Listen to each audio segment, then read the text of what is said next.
Okay, so you've been to the doctor a bunch of times. You end up in the emergency room because nothing seems to be helping the steroids and or the antibiotics. And you feel like crap. And at what point does somebody say to you in this entire process that's been going on now about 2 weeks, hey, maybe you know what coronavirus is? When did that come up? Well, that's the funny part. It really never came up because even when the doctor sent me to the emergency room, he was thinking infection was in the lungs. So I go to the emergency room, and when the emergency room doctor on staff came in the room, he said, "Well, what's going on?"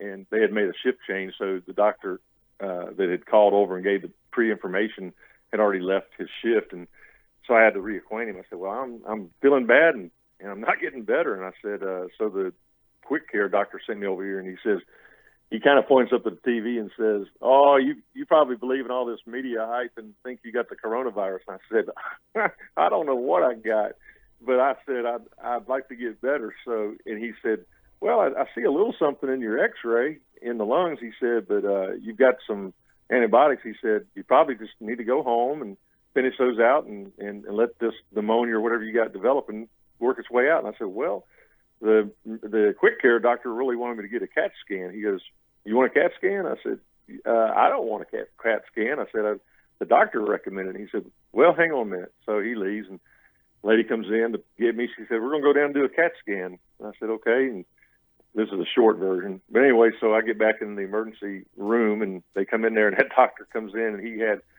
kind of a little smile on his face, and he said, "Well, guess what? You may be the lucky, famous first person to have the coronavirus." I said, "You've got to be kidding me." Oh, my goodness. He goes, "Nope." He goes, "The CAT scan shows what we call grounded glass in your lungs, and that's an indication of the coronavirus." And he said, and at that point, nobody in Louisiana had been diagnosed with the coronavirus. You were the first in the whole state? At that point, but they had not tested me. Okay. And so officially, I had not been tested. So some other people down in the south part of the state were probably in there just before me. Because remember, at that point, the test took like 40-something hours to get back. Yeah. So being up here in the north part of the state, they immediately moved me into a separate room that had special ventilation to not mix with the rest of the hospital. And they did the coronavirus test, sent it off. And again, that was on, March the 9th. Monday, March 9th. And pardon me, March David, 11th, on the 1 to 10 scale of being like calm, like on prom night, or scared to death, where are you in that, on that 1 to 10 scale? At that point, I was calm. And that's what I was about to tell you. 2 days later, after they gave me breathing treatments, and because I was still having hope that it really wasn't a coronavirus. And so 2 days later, on the 11th, when about 6 p.m., when they finally got the results back, and there was a sweet nurse that was just right there with me, wearing her PPE, and she was anticipating, saying, we're going to hold you here until we find out these results. And about 6:30, the hospital administrator and her came in, and they said, "Well, we got some news for you." And they said, "You are positive for the coronavirus." And I'm a 59-year-old guy, and I'll be honest with you, tears started rolling down my eyes. And they said, "Oh, it's going to be okay." And I said, "Oh, I know it's going to be okay for me." I said, "I'm concerned about anybody over the last 2 weeks that I could have possibly given this to." And I said, "My mom, she's 88 years old, and she's scheduled for a valve replacement in 2 days." And when they left the room, I got on the phone, and I immediately called my sister and said, "Delay Mom's surgery. I don't want her to have the coronavirus and have complications. And she's okay, just to let you know." Okay.